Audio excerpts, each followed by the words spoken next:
Hello প্রিয় student, তোমাদের রাখি পূর্ণিমার অনেক অনেক শুভেচ্ছা। আশা করছি তোমরা ভালো আছো। আমি এই ভিডিওটিতে তোমাদের অষ্টম শ্রেণীর ইতিহাস বিষয়ের 6 নম্বর অধ্যায়ের জাতীয়তাবাদের প্রাথমিক বিকাশ এই চ্যাপ্টার থেকে 20টি গুরুত্বপূর্ণ প্রশ্ন ও উত্তর নিয়েছি। প্রশ্নগুলি খুবই গুরুত্বপূর্ণ, তোমরা মন দিয়ে প্রশ্নগুলো বারবার দেখো। প্রথম প্রশ্ন কি আছে?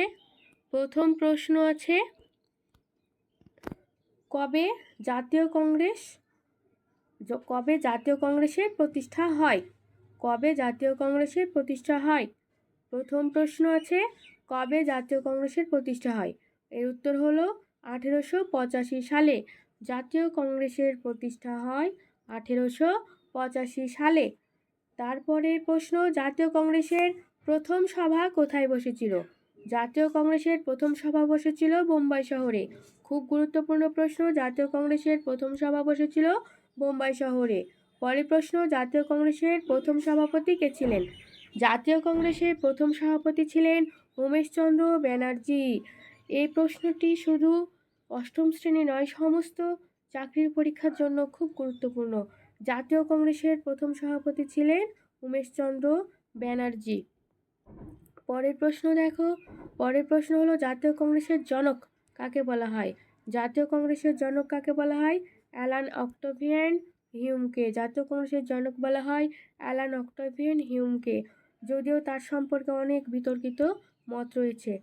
তারপরে প্রশ্ন দেখো, সভা সমিতির যুগ কাকে বলা হয়? সভা সমিতির যুগ কাকে বলে?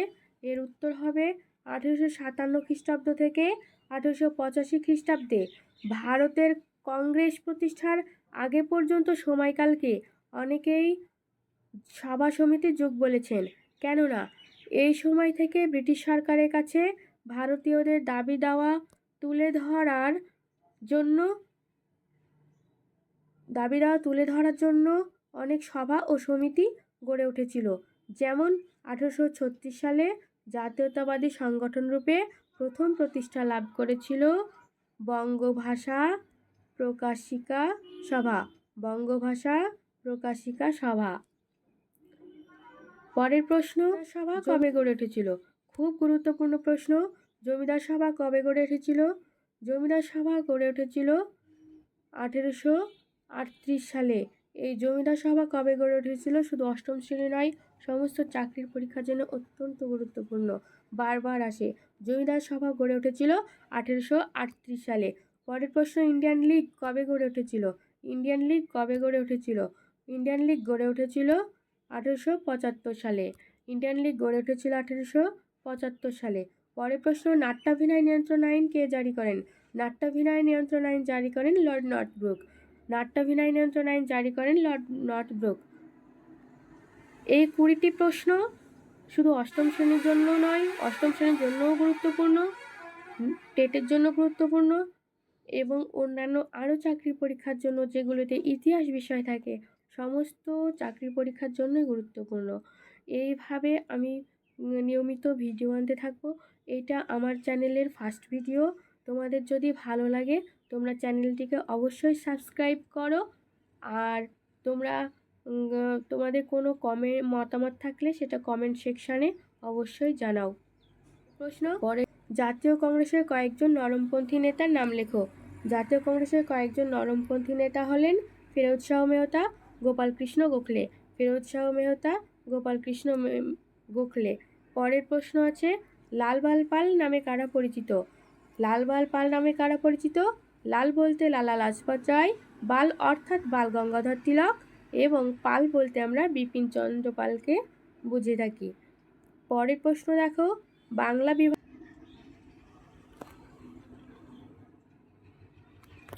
পরের প্রশ্ন কি, বাংলা বিভাজন কবে করা হয়? বাংলা বিভাজন কবে করা হয়? এর উত্তরে বলা যাবে 1905 খ্রিস্টাব্দে 19 জুলাই সরকারিভাবে বাংলা বিভাজনের পরিকল্পনা ঘোষণা করা হয়।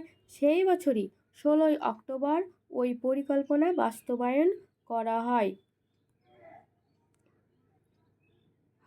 পরের প্রশ্ন, বাংলা বিভাজন কবে রদ করা হয়? বাংলা বিভাজন রদ করা হয় 1911 সালে। বাংলা বিভাজন রদ করা হয় 1911 সালে। পরের প্রশ্ন, কবে ঢাকা অনুশীলন সমিতি গড়ে তোলা হয়? ঢাকা অনুশীলন সমিতি গড়ে তোলা হয় 1906 সালে। ঢাকা অনুশীলন সমিতি গড়ে তোলা হয় 1906 সালে। পরের প্রশ্ন, কার নেতৃত্বে ঢাকা অনুশীলন সমিতি গড়ে তোলা হয়? কার নেতৃত্বে ঢাকা অনুশীলন সমিতি গড়ে তোলা হয়? ঢাকা অনুশীলন সমিতি গড়ে তোলা হয়েছিল পুলিন বিহারী দাসের নেতৃত্বে। ঢাকা অনুশীলন সমিতি বলতে হবে পুলিন বিহারী দাস। ঢাকা অনুশীলন সমিতি গড়ে তোলা হয়েছিল পুলিন বিহারী দাসের নেতৃত্বে। পরের প্রশ্ন, কবে কলকাতায় অনুশীলন সমিতি গড়ে উঠেছিল? তাহলে কলকাতায় অনুশীলন সমিতি গড়ে উঠেছিল 1902 সালে। কলকাতায় অনুশীলন সমিতি গড়ে উঠেছিল 1902 সালে। পরের প্রশ্ন, কার নেতৃত্বে কলকাতায় অনুশীলন সমিতি গড়ে উঠেছিল? এর আগে আমরা দেখলাম ঢাকা অনুশীলন সমিতি কার নেতৃত্বে গড়ে উঠেছিল? পুলিন বিহারী দাস। এবার প্রশ্ন হলো, কার নেতৃত্বে কলকাতায় অনুশীলন সমিতি গড়ে উঠেছিল? এর উত্তর হলো সতীশচন্দ্র বসু। কলকাতায় অনুশীলন সমিতি গড়ে উঠেছিল সতীশচন্দ্র বসুর নেতৃত্বে। পরের প্রশ্ন, জাতীয় শিক্ষা পরিষদ কবে গড়ে উঠেছিল? জাতীয় শিক্ষা পরিষদ গড়ে উঠেছিল 1906 সালে। পরের প্রশ্ন, জাতীয় কংগ্রেসের সুরাট অধিবেশন কবে হয়েছিল? জাতীয় কংগ্রেসের সুরাট অধিবেশন হয়েছিল 1907 সালে। জাতীয় কংগ্রেসের সুরাট অধিবেশন হয়েছিল 1907 সালে। পরের প্রশ্ন, হিউম ডাফরিন ষড়যন্ত্র কিসের সাথে জড়িত? হিউম ডাফরিন ষড়যন্ত্র ছিল জাতীয় কংগ্রেসের প্রতিষ্ঠা তত্ত্বের সঙ্গে জড়িত। জাতীয় কংগ্রেসের প্রতিষ্ঠা তত্ত্বের সঙ্গে জড়িত ছিল হিউম ডাফরিন ষড়যন্ত্র।